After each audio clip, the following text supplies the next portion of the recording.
शाम के करीब 6:30 बज चुके थे। गांव के बाहरी इलाके में बनी एक छोटी सी दुकान के सामने कुछ लोग रोज की तरह बातचीत में मसरूफ बैठे थे। उनमें रघु, मोहन और दुकान का मालिक रामू भी शामिल था। यह दुकान गांव से काफी दूर होने की वजह से यहां ग्राहकों की आवाजाही बहुत कम रहती थी। इसलिए जब भी फुर्सत मिलती, रामू अपने दोस्तों के साथ बैठकर बातें किया करता था। अरे भाई, आज तो खेत में काम करते करते पूरा शरीर टूट गया। क्यों भाई, आज काम ज्यादा था क्या? काम तो ठीक ठाक था, लेकिन धूप ने तो जान ही निकाल दी। ऐसा लग रहा था जैसे आग के बीच काम कर रहा हूँ। अब यहाँ आकर बैठा हूँ तो थोड़ी राहत मिल रही है। अरे मोहन, तुम अकेले नहीं हो। हम सब की हालत लगभग एक जैसी है। सुबह से शाम तक खेतों में मेहनत करते हैं, तब जाकर घर का खर्च चलता है। जिंदगी आसान नहीं है, लेकिन क्या करें, जिम्मेदारियां भी तो निभानी है। बस शाम को यहाँ बैठकर दो बातें कर लेते हैं तो दिन भर की थकान थोड़ी कम लगने लगती है, वरना हर दिन बस काम और फिक्र में ही निकल जाता है। बिल्कुल सही कहा रघु। दिन भर की मेहनत के बाद यही जगह है जहाँ आकर मन को सुकून मिलता है, वरना सुबह से शाम तक काम की भागदौड़ में अपने लिए 2 पल भी नहीं मिलते। लेकिन रामू की बनाई हुई चाय, उसका तो जवाब ही नहीं। एक घूंट पीते ही लगता है जैसे सारी थकान धीरे धीरे उतरने लगी हो।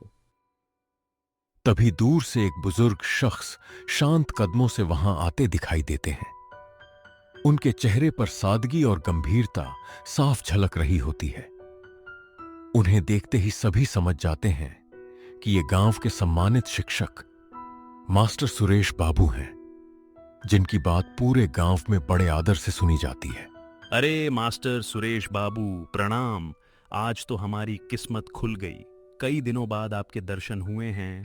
आइए बैठिए, आपकी कमी महसूस हो रही थी। मास्टर सुरेश बाबू भी मुस्कुराते हुए सबके साथ बैठ जाते हैं। इसके बाद दुकान पर बातों का दौर फिर से शुरू हो जाता है।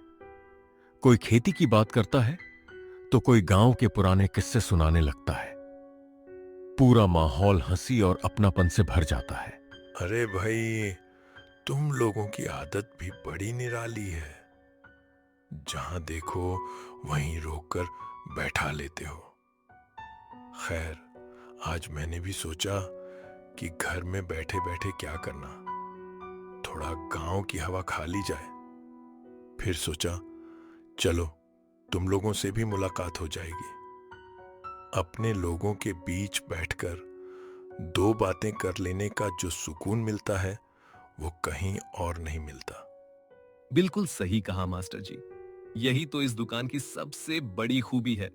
दिन भर चाहे कितनी भी मेहनत और भागदौड़ हो, लेकिन शाम को जब अपने लोग एक साथ बैठकर हंसी मजाक और बातें करते हैं तो सारी थकान जैसे अपने आप गायब हो जाती है। बातों का सिलसिला कुछ देर तक यूं ही चलता रहा। तभी वहां बैठे रामू के मन में अचानक एक सवाल आया।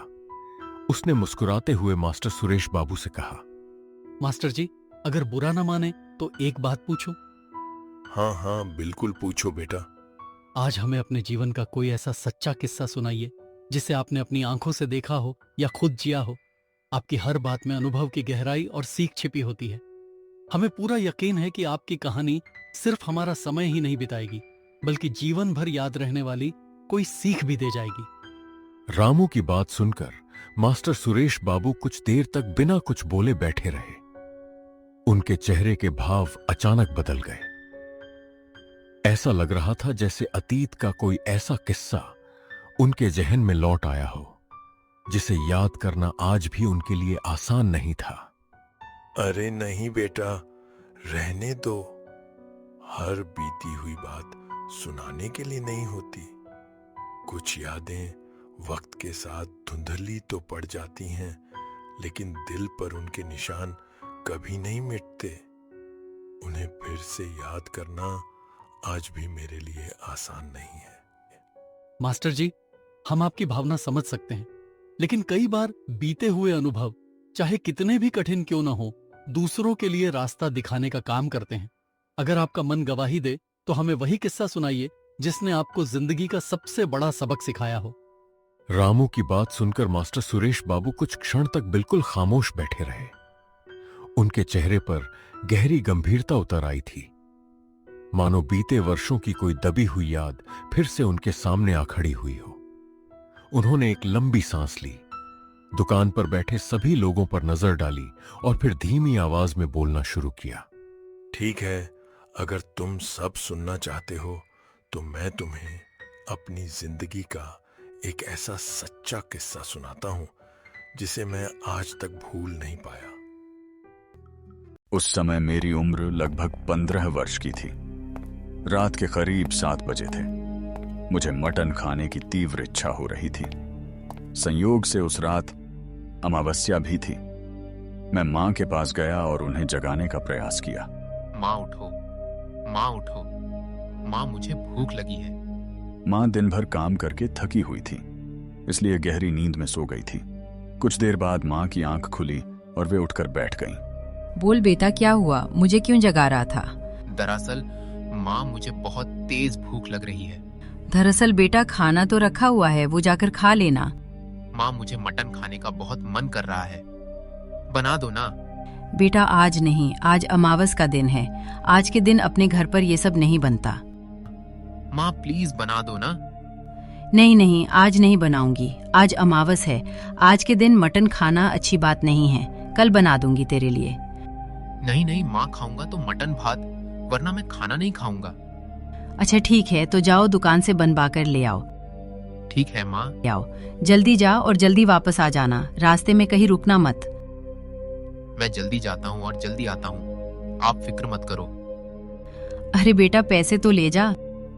अरे माँ, पापा ने जो पैसे दिए थे वो मेरे पास बचे हैं। मां के मानते ही मैं बहुत खुश हो गया और खुशी खुशी निकल पड़ा।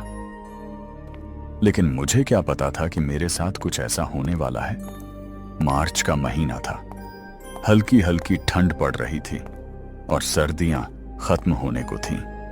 मैं गांव के रास्ते से चलता जा रहा था। ठंडी हवा चल रही थी।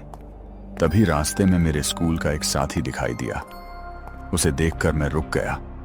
अरे ओ भाई, कहाँ गायब था इतने दिनों से? लगता है हमें भूल ही गया। अरे नहीं यार, ऐसा कुछ नहीं, बस काम में इतना फंस गया था कि टाइम ही नहीं मिला। सच सच बता, काम में बिजी था या किसी के चक्कर में? अरे चुप, तेरे जैसा आशिक नहीं हूं मैं। अच्छा, फिर फोन क्यों नहीं उठाता था? 2-2 बार कॉल किया मैंने। अरे पापा का फोन पानी में गिरकर खराब हो गया था, तो मेरा फोन पापा के पास है और मैंने पापा से मना किया है कि मेरे कॉल मत उठाना। लेकिन इतनी रात को तू जाग आ रहा है? अरे कुछ नहीं विवेक यार, बस आज मटन खाने का मन कर गया है तो लेने जा रहा हूं। वाह भाई, अपने भाई को नहीं खिलाएगा क्या? अरे भाई कैसी बात कर रहा है, घर चल खिलाता हूं। अरे ना भाई ना, मैं तो मजाक कर रहा था। मैं यह बात भूल गया था कि मां मेरा घर पर इंतजार कर रही है। मैं विवेक के साथ बातों में लगा रहा और उसके हाल चाल पूछता रहा और देखते देखते कब रात हो गई पता ही नहीं चला। चल ठीक है भाई, मैं तुझे कल स्कूल में मिलता हूं। ठीक है भाई, कल स्कूल में मिलते हैं।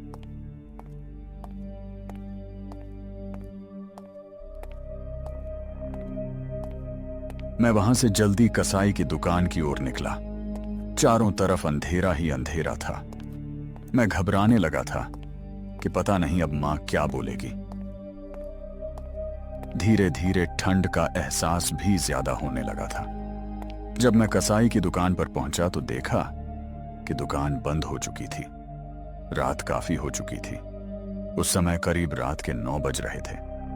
गांव में 9 बजे का मतलब होता है कि रात काफी गहरी हो चुकी है। अरे यार, अब तो दुकान भी बंद हो गई है। अब क्या करूं? मन भी बहुत कर रहा खाने का। एक काम करता हूं, दुकान वाले के घर ही चला जाता हूं, पास में ही तो है। इसीलिए मैंने निश्चय किया कि मटन बेचने वाले के घर ही चला जाऊं, क्योंकि उसका घर यहीं पास में था। मेरे पिताजी अक्सर वहां आया जाया करते थे, क्योंकि वह उनके पुराने मित्र थे। लेकिन आज पिताजी साथ नहीं थे और ऊपर से रात का समय था। मैंने हिम्मत करके उसके घर गया। उसके घर पहुंचकर मैंने जोर जोर से आवाज लगाई। थोड़ी ही देर में वह दुकानदार बाहर आया और मुझे ध्यान से देखने लगा।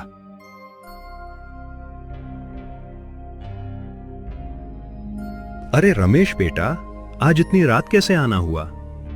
मुझे थोड़ा मटन चाहिए था। इस समय? बेटा तुझे पता नहीं है क्या, गांव में इन दिनों अजीब अजीब घटनाएं हो रही हैं। ऐसी रात में बाहर निकलना ठीक नहीं होता। चाचा, किसी वजह से देर हो गई थी, इसीलिए इतनी देर से आ पाया। कोई बात नहीं बेटा, आज यहीं मेरे घर रुक जा, सुबह होते ही चला जाना। इतनी रात में निकलना सही नहीं रहेगा, ऊपर से ठंड भी बहुत बढ़ गई है। चाचा, मेरी माँ घर पर मेरा इंतजार कर रही है, मुझे जाना ही पड़ेगा, वरना माँ मेरी चिंता करने लगेंगी। चल ठीक है, तू यहीं बैठ, मैं तेरे लिए मटन लेकर आता हूं। कुछ देर बाद वह अंदर गया और मेरे लिए टिफिन बांधने लगा। मौसम का मिजाज ठीक नहीं लग रहा था। ऐसा प्रतीत हो रहा था कि थोड़ी देर में वर्षा होने लगेगी। कुछ समय पश्चात वह टिफिन लेकर बाहर आया। इसमें मैंने अच्छी तरह से मटन की सब्जी बांध दी है, अब जल्दी से घर निकल जा। लेकिन अभी भी कहता हूं, यहीं रुक जा, मौसम कुछ ठीक नहीं लग रहा। अरे चाचा, आप चिंता मत कीजिए, मैं चला जाऊंगा। चल ठीक है, ध्यान से जाना। मैं वहां से धीरे धीरे आगे बढ़ने लगा। रात अब पहले से भी ज्यादा गहरी और डरावनी हो चुकी थी। चारों ओर सन्नाटा पसरा हुआ था, मानो पूरा गांव किसी अनजाने भय में डूबा हो। तभी अचानक आसमान में काले बादल गरजने लगे और हल्की हल्की बारिश शुरू हो गई। ठंडी हवाएं शरीर में सिहरन पैदा कर रही थीं। तभी रास्ते के किनारे मुझे एक पुराना और जर्जर मकान दिखाई दिया। उसकी टूटी हुई छत और काली पड़ी दीवारें उसे और भी रहस्यमयी बना रही थीं। मैं उसी के नीचे जाकर खड़ा हो गया। तभी थोड़ी ही देर में वहां एक अनजान युवक आकर खड़ा हो गया। उसकी उम्र लगभग 25 से 28 वर्ष के बीच रही होगी। वह बिना कुछ बोले चुपचाप बरसती बारिश को निहार रहा था। चाचा, आप इतनी बारिश में कहां से आ रहे हो? दरअसल बेटा, मैं इस गांव में अपने मामा के घर आया था। जब मैं वापस लौट रहा था, तभी पता चला कि आगे नदी का पुराना पुल तेज बारिश की वजह से टूट चुका है। अब उस रास्ते से जाना नामुमकिन था, इसलिए मजबूरन में मुझे अब जंगल वाले रास्ते से जाना पड़ेगा। उसी वजह से मैं जंगल वाले रास्ते से जा रहा हूँ। क्या बात कर रहे हो चाचा, मुझे भी तो उधर ही जाना था, मैं भी आपके साथ ही चल लेता हूँ। फिर हम दोनों वर्षा रुकने की प्रतीक्षा करने लगे। वर्षा तेज होती जा रही थी। मैंने समय पूछना चाहा, पर उसके पास घड़ी नहीं थी। उसने बताया कि वह भी काफी देर से रास्तों में भटक रहा है और अब उसे भी शीघ्र घर पहुंचना है। काफी देर बाद वर्षा थम गई और हम आगे बढ़ने लगे। टूटे पुल से बचने के लिए हमें जंगल की ओर जाने वाले रास्ते से गुजरना पड़ा, क्योंकि वही रास्ता अपेक्षाकृत साफ था। जैसे जैसे हम आगे बढ़ रहे थे, जंगल से अजीब अजीब पशुओं की आवाजें सुनाई देने लगी। मेरे साथ चल रहा वह युवक भी मुझे कुछ विचित्र सा प्रतीत हो रहा था। चाचा, यह रास्ता मुझे कुछ ठीक नहीं लग रहा है। ऐसा लग रहा है कि इस रास्ते से जाएंगे तो काफी देर हो जाएगी। परंतु जब कुछ क्षण तक कोई उत्तर नहीं मिला और मैंने पीछे मुड़कर देखा तो वह युवक वहां से गायब था। यह देखकर मैं स्तब्ध रह गया। अब मुझे मां की बात याद आने लगी कि अमावस्या की रात बाहर नहीं निकलना चाहिए था। ऐसा लग रहा था मानो मैं किसी बड़ी मुसीबत में फंस चुका हूं। फिर भी साहस जुटाकर मैं आगे बढ़ने लगा। जैसे ही मैं आगे बढ़ा, मैंने देखा कि वही युवक मेरे सामने खड़ा है। मैंने जैसे ही उसकी ओर देखा, मेरे पैरों तले जमीन खिसक गई। वही रहस्यमयी युवक मेरे सामने खड़ा था, लेकिन इस बार उसकी आंखों में इंसानियत नहीं, मौत का साया दिखाई दे रहा था। चेहरा विकृत होकर किसी भयानक प्रेत में बदल गया। अगर तुझे अपनी जान प्यारी है तो ये मांस यहीं छोड़ दे और तुरंत यहाँ से चला जा, वरना मैं तुझे भी जिंदा चबा जाऊंगा। मैंने डर के मारे अपना टिफिन वहीं गिरा दिया और पूरी ताकत से घर की तरफ भागा।